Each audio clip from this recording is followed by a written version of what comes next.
My name is Zachary Williams, and this is Police Organization and Administration, my final presentation in PowerPoint.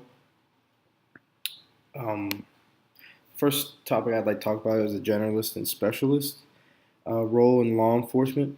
Generalists usually they include regular patrol deputies, where the boots on the ground, the beat cop, as people up in the north say, or NYPD.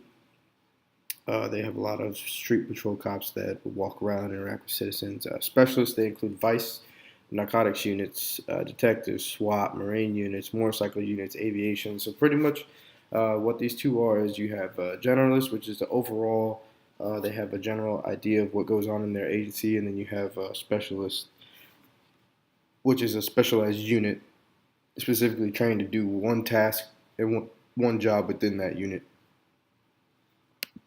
Next, we have patrol techniques. There's different kinds of patrol techniques that are used. There's different methods of patrol, and there's different types of patrol that's used. Some methods include like foot patrol, your bike patrol, vehicle patrol, aviation, motor units. I know down here in Florida, especially in Southwest Florida, with a lot of swamp areas, we have airboat patrol. We have marine units, we have ATV units, off-road units, we have swamp buggy units.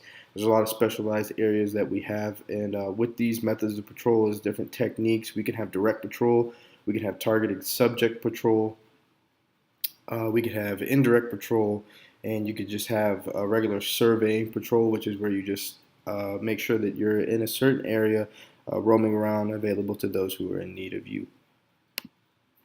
Report writing. Effective report writing is making sure that the elements are in uh, the report. The basics of these elements is to include the who, what, when, where, and why. A lot of effective report writing goes back to the officer making sure they take the time to include the little details in the way that the community or the jury, if this is going to go to a trial, can see from your point on why you did what you did in the report. And that's pretty much it when it comes to police reporting. You want to make sure that you have your integrity in the report and that everything is squared away. Community policing, engaging with the community. Strong relationships of mutual trust between police agencies and the communities they serve are critical to maintaining public safety and effective policing. Police officials rely on the cooperation of community members to provide information about crime in their neighborhoods. I go by the saying of people in the neighborhood know best what's going on in their neighborhood. Um, 9 times out of 10, kids are going to tell you what's going on in their neighborhood. They know. They hear adults talking. Adults really don't pay much attention to them. They're just a shadow in the background. But kids know what goes on in their neighborhood. They know who's who. They know what's what. And 9 times out of 10, if you build relationships with these kids when they're younger, you might be able to help them stay off the street, stay off of drugs or any going through any violence in their situation, and eventually be able to make it out of the area that they might be in. That is not the best area for them to grow into young men or women. So that's important for community policing. It's build trust with the community that you're policing in, for them to have your back. Responding to the media. Here we have a picture of the Baltimore police officer taking media from when the incident happened with I can't remember his name, but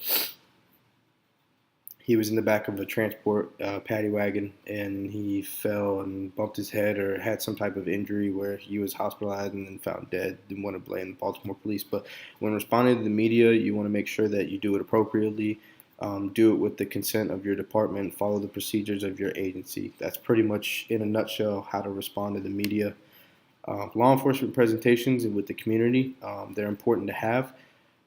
They provide insight into the community, and they can pretty much key in on events that are happening in the community, can give them tips on how to be safe, how to deal with crime prevention, and how to respond to crimes in their area. It's important the community knows how we deal with this stuff. And lastly, effective oral communication, or I like to call it word judo, is taking down a suspect with words only. Effective oral communication is pertinent in policing and is a way that officers can use words to combat a situation. Sometimes the given situation just needs to be talked out instead of going hands on with suspects all the time. And this can be done actually by active listening. If you listen to suspects, listen to their needs, more than likely, 9 times out of 10, you're going to get a suspect in handcuffs, or you're going to be able to help them out in some way to where there's not going to be an escalated situation. And that's pretty much it for my final paper. Thank you for listening, taking your time to hear me out.